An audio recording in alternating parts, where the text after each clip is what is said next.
Telugu digital media network లో political కేటగిరీలో #1 కేవలం 72 గంటల్లో 1,50,00,000 వ్యూస్ పైగా పాపులర్ టీవీ నెట్వర్క్. ప్రస్తుతం మనతో పాటు వైఎస్ఆర్సీపీ మహిళా నాయకురాలు గీతారెడ్డి గారు ఉన్నారు. మాట్లాడదాం. మేడం, ఏదైతే వైసీపీ 175కి 175 స్థానాలు గెలవడంతోనే అభ్యర్థులను చాలా వరకు చేంజ్ చేస్తున్న పరిస్థితి మనం చూస్తున్నాం. దానికి సంబంధించి పవన్ కళ్యాణ్ కౌంటర్ ఇస్తూ ఎమ్మెల్యేలు మారిస్తే సరిపోదు, సీఎం జగన్నే మార్చాలని చెప్పేసి పవన్ కళ్యాణ్ అన్నారు. ఎట్లా చూడొచ్చు ఈ అంశాన్ని? అంటే ఇలాంటి రాంగ్ స్టేట్మెంట్లు అందరూ కూడా తీసుకోకూడదు అని చెప్పి సందర్భంగా తెలుపుకుంటున్నాను.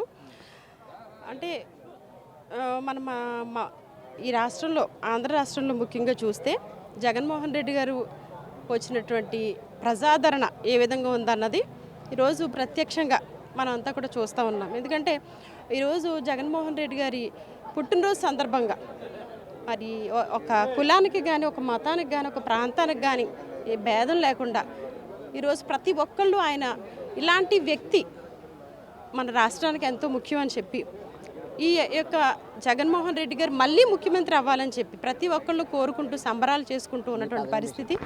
అదేవిధంగా ఇప్పుడు రాబోయే ఎన్నికల్లో కూడా 2024లో జగన్మోహన్ రెడ్డి గారిని అఖండ మెజారిటీతో గెలిపించుకోవడానికి అక్క చెల్లెమ్మలు, అన్నదమ్ములు, అదేవిధంగా అన్ని కులాలు, ప్రతి ఒక్క ప్రాంతంలోనూ అందరూ కూడా సిద్ధంగా ఉన్నారని చెప్పి సందర్భంగా తెలుపుకుంటున్నాను. అంటే వైసీపీ ఈసారి ఇంటికి వెళ్ళిపోతుంది, తెలుగుదేశం జనసేన కూటమే అధికారంలోకి వస్తుందని చెప్తున్నారు వారు. ఈరోజు మనం చూస్తే గతంలో మనం చూసినప్పుడు జగన్మోహన్ రెడ్డి గారు ఏ విధంగా వచ్చారు అనేది ఒకసారి మనం చూద్దాం. ఆయన ఒకే ఎజెండాతో వచ్చాడు. రాష్ట్రంలో ఉన్నటువంటి అధికారంలో ఉన్నటువంటి కాంగ్రెస్ను కూడా ఎదిరించగలిగి, కాంగ్రెస్కి సపోర్ట్ చేస్తున్న వాళ్ళందరినీ కూడా ఎదిరించగలిగి, ఒకే జెండాతో కేవలం ప్రజలకి మేలు చేయాలన్న ఉద్దేశంతో జగన్మోహన్ రెడ్డి గారు అదే ఎజెండాతో, అదే ఆత్మవిశ్వాసంతో పేద ప్రజలను గుర్తించి పేద ప్రజల సంరక్షించాలనే ఉద్దేశంతో ఎందుకంటే ముందుకు రావడం జరిగింది. ఎందుకు అంటే దీనికి కూడా ఒక రీజన్ ఉంది.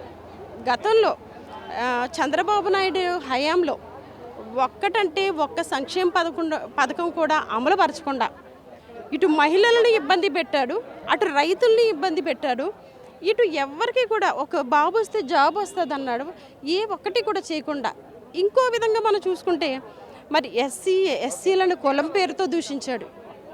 అలాగే నాయి బ్రాహ్మణులను దూషించాడు, తోక కత్తిరిస్తానన్నాడు. అంటే పేద ప్రజలు బాగుపడకూడదు అనేది అతని ఎజెండా. కానీ జగన్మోహన్ రెడ్డి గారి ఎజెండా ఏ విధంగా ఉందంటే పేద ప్రజలు ఎందుకు బాగుపడకూడదు, పేద ప్రజలకు ఎందుకు విద్యను అందించకూడదు, పేద ప్రజలు ఈరోజు ఎందుకు అభివృద్ధి అవ్వకూడదు అని ఒక ఎజెండాతో ముందుకు వచ్చి ఈరోజు జగన్మోహన్ రెడ్డి గారు ప్రతి పేదవాడిని అందరూ కూడా గుర్తించేలాగా సమాన రీతిలో పేదల పక్షంగా ఉండి, మరి పెత్తందారుల పక్షంగా ఉన్న చంద్రబాబు నాయుడు యొక్క దుష్ట ఆలోచనని ఈరోజు సామాజిక సాధికారత అనేటటువంటి బస్సు యాత్ర కింద నుజ్జు అయ్యేలాగా మరి ఈరోజు రాష్ట్ర ప్రజలందరూ ఆదరణ పొందుకుంటున్నారని చెప్పి సందర్భంగా తెలుపుకుంటున్నారు. వైసీపీ అధికారంలోకి వస్తుందంటారా మరలా? తప్పకుండా, అబ్సల్యూట్లీ జగన్మోహన్ రెడ్డి గారు 2024లో 175 గెలవబోతా ఉన్నారు. ప్రతి ఒక్క పేదవాడి యొక్క ఆ యొక్క అభిమానం పొందుకోబోతా ఉన్నాడు.